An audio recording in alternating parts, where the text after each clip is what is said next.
পিতামা, আজ তুমি যা খাওয়ালে ভিডিওটা একদম মনোযোগ অমৃত। সহকারে তুমি দেখবেন, যেদিন থেকে আশা করি রাজপুত্র হয়ে ভালো এসেছো, লাগবে। তারপর থেকে এত ঝামেলা গিয়েছে যে তোমাকে বিশেষ কিছু উপহার দেওয়াই হয়নি। এই নাও, এটা রাজবাড়ির সিন্ধুকের চাবি। আজ থেকে রাজবাড়ির সিন্ধুকের দায়িত্ব তোমার। মহারানী তার জাদু দিয়ে ফুলের রং পরিবর্তন করতে চাইল, কিন্তু কিছুতেই পরিবর্তন হলো না। এটা কেমন করে সম্ভব? এই ফুল কেন তার রং পরিবর্তন করছে না? এটাকে আমি কোথায় লুকিয়ে রাখবো? যদি কোনোভাবে এটা রাজবৈদ্য আবার দেখার জন্য ছুটে আসে, তখন কি হবে? পরিণীতা, তুমি কি আমার উপর রেগে আছো? মায়ের নামে এমন চক্রান্তের কথা শুনলে কোন সন্তানের বুকে বাঁধবে না বলো তো? দেখো, তুমি আমার রানী, তোমাকে ছাড়া আমি আর কাকে সব বলবো? না রাজপুত্র, আমি কিছু মনে করিনি, কিন্তু মহারানীর তো এমন কিছু হতেও পারে। আমরা কি একটাবার পরখ করে দেখতে পারি না? পরীক্ষা তো রাজবৈদ্য করেছেন, কিন্তু তাতে তো কোনো লাভ হয়নি। তোমরাই তো বলো, প্রাসাদের প্রতিটা দেওয়ালের চোখ আছে, কান আছে, পরতে পরতে লুকিয়ে আছে বিপদ। আমরা অনেক ঝড় পাড়ি দিয়ে একসাথে হয়েছি রাজপুত্র। আমি আর তোমার থেকে আলাদা হতে চাই না। ওদিকে মহারানী কাঁচা মাছ খাচ্ছিলেন, আর মহারাজ সেটা দেখে নেন। যে রানী মাছের গন্ধ নাক ছিটকাতো, সে কিনা পুকুরের কাঁচা মাছ খাচ্ছে? না না, এটা কিছুতেই মহারানী হতে পারে না। মহারাজ পরিণীতা আর রাজপুত্রকে ডাকলেন। পিতা, এমন অসময়ে ডাকলেন যে? বিশেষ কোনো প্রয়োজন? তোমার মায়ের মধ্যে সত্যি কোনো রাক্ষসী ভর করেছে কুমার। আজ আমি নিজের চোখে যা দেখেছি তাতে আর কোনো সন্দেহ নেই। তাছাড়া এই ব্যাপারে এক দরবেশ আমাকে অনেক আগেই সতর্ক করেছিল। তাহলে আমাদের এখন কি করা উচিত? কি করে আমার মাকে আবার ফেরত পাবো পিতা? আমি আজই সেই ব্যবস্থা করতে যাব। ফেলে রাখলে আমাদেরই বিপদ। তবে আমি যতক্ষণ না ফিরে আসবো, তোমরা সবাই এক হয়ে থাকবে। তখন মহারাজ গেল মহারানীর কাছে। মহারানী, আমি বিশেষ কাজে রাজ্যের বাইরে যাচ্ছি, ফিরতে দেরি হবে। কেন মহারাজ? আপনাকে কেন যেতে হবে? যুবরাজ আছে, সে যাক না। তারও তো রাজ্যপাঠ শেখার প্রয়োজন আছে। রাজার এমন অনেক কাজ থাকে যা গোপন রাখতে হয়। আমি চলি। আপদ বিদেয় হলো। এখন থেকে শান্তি মতো থাকতে পারবো। মহারাজ ফিরে দেখবে তার স্বাধীন রাজ্য ধুলির স্বাদ হয়ে গেছে। এদিকে মহারাজ গেলেন পাতালপুরীর কাছে। দক্ষিণ মহারাজ, আপনি এখানে? কি হয়েছে? পাতাল রাক্ষসী আবারও আমার প্রাসাদে হানা দিয়েছে। মহারানীকে সে তার বশে করে নিয়েছে। আমাকে সাহায্য করুন পাতালপুরী। কি বলছেন মহারাজ? পাতালের দরজা তাহলে কে খুলেছিল? কোনো রাজরক্ত ছাড়া তো সেটা সম্ভব ছিল না। এর মধ্যে অনেক কাণ্ড হয়েছে প্রাসাদে। আমরা সবাই মরতে মরতে বেঁচেছি, কিন্তু আজ আমরা নিরুপায়। কি হয়েছিল মহারাজ? দয়া করে সবটা বলুন। মহারাজ তখন পাতালপুরীকে সবটা খুলে বলল। সব শুনে পাতালপুরী বেশ হতাশ হলো। কি হলো পাতালপুরী? বহু বছর আগে তো আপনি আমাকে সাহায্য করেছিলেন। আজ তবে কেন চুপ করে আছেন? ওকে যতবারই নির্বাসিত করা হোক না কেন, ও বারবার ফিরে আসবে। কারণ ওর সাথে বুদ্ধিতে পেরে ওঠা আমাদের পক্ষে সম্ভব না। তাহলে আমি এখন কি করব? আমার রাজ্যের যে ভয়ানক বিপদ। কিছু করুন পাতালপুরী। এই বোতামটা রাখো। এর ভেতরে একটা ছোট্ট নীল রত্ন রেখে মহারানীর কাছে রাখবেন। রাক্ষসীকে বধ করার উপায় হলো লোভ।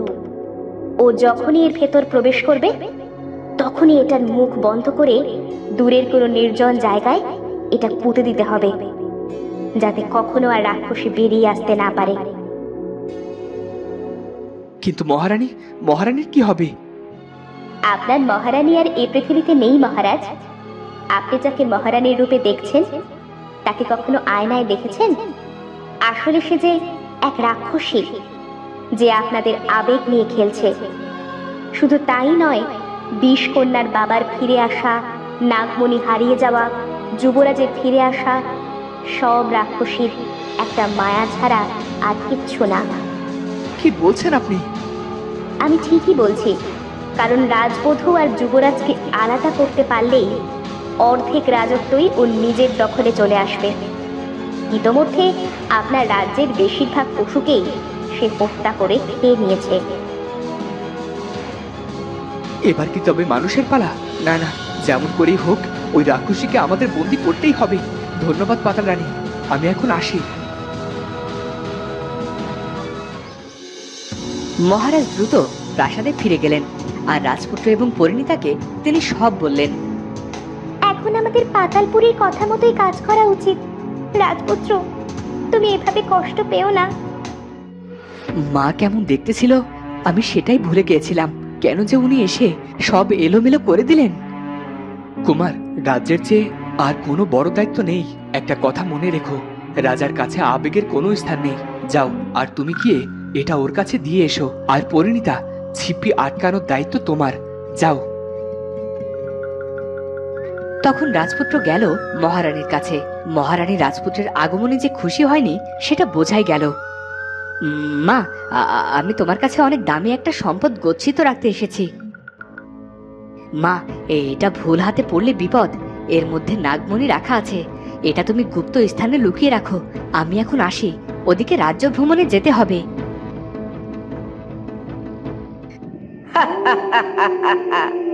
বোকা রাজপুত্র, তুই নিজেও জানিস না তুই এটা কি করলি। এই নাগমণি পারবে আমার হারানোর শক্তি ফিরিয়ে দিতে। না না, আর দেরি নয়।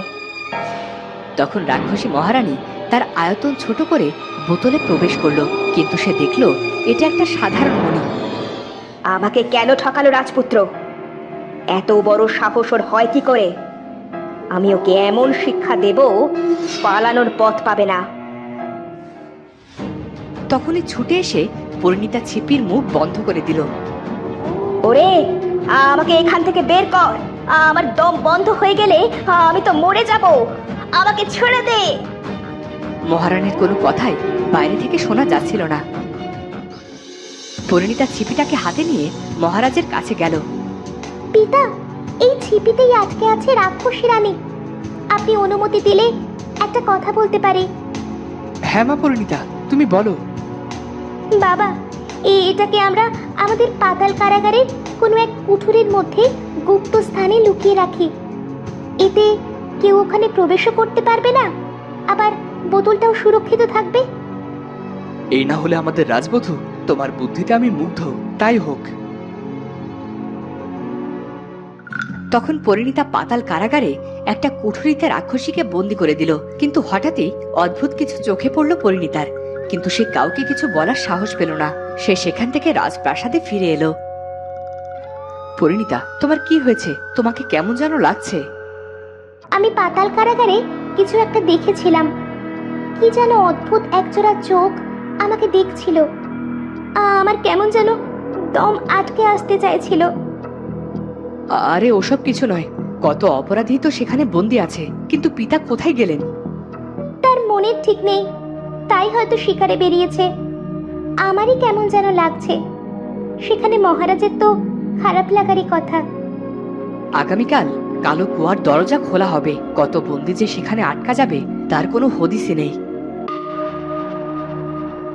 কালো কুয়ো? কি হয় সেখানে?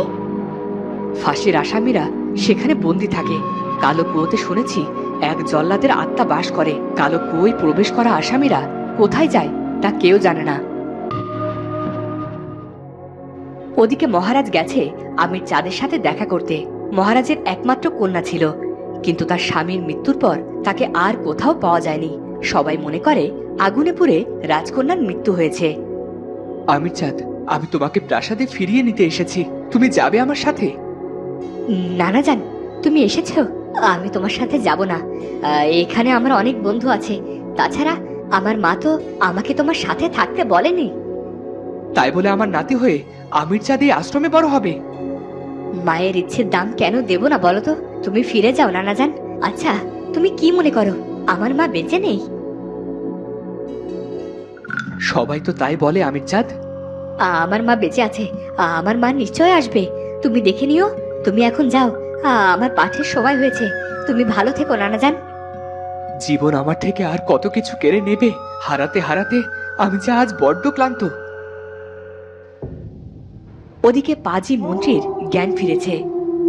মন্ত্রী মশাই, আপনি এই মরুকান্তারে কেমন করে এলেন? আপনাকে এখানে কারা রেখে গিয়েছিল? রাজকন্যা সুপ্রিয়া, আপনি আপনি বেঁচে আছেন? হ্যাঁ, আমি বেঁচে আছি। আমি বেঁচে আছি প্রতিশোধ নেবার জন্য। চরম প্রতিশোধ নেব আমি। মুখোশ মানুষকে বের করে আনবো, ওকে রাজা বানাবো, আর আমার আমির চাঁদকে মহলে নিয়ে আসবো। এসব কি বলছেন রাজকন্যা? হ্যাঁ, একটু একটু করে এতদিন আমি শক্তির সঞ্চার করেছি। আমি আমার ছোট্ট আমির চাঁদের কাছে পর্যন্তও যাইনি। রাজ্যকে চরম দাম দিতে হবে। আমি এবার পাশার চাল বদলে দেব। একটা কথা জানেন তো, শত্রুর শত্রু বন্ধু হয়। আমি থাকবো আপনার সাথে রাজকন্যা, কেননা নিশ্চিত মৃত্যুর মুখ থেকে আপনি আমাকে ফিরিয়ে এনেছেন। তো বন্ধুরা, এবার কি হবে? রাজকন্যা কি মহারাজের কাছ থেকে রাজ্য কেড়ে নিতে পারবে? এসব ষড়যন্ত্রের কথা কি রাজপুত্র জানতে পারবে? সেটা জানবো আমরা পরের পর্বে। আর আজকের ভিডিওটি ভালো লাগলে অবশ্যই চ্যানেলটি সাবস্ক্রাইব করে বেল আইকনটি বাজিয়ে দিও। দেখা হচ্ছে পরের ভিডিওতে। ধন্যবাদ।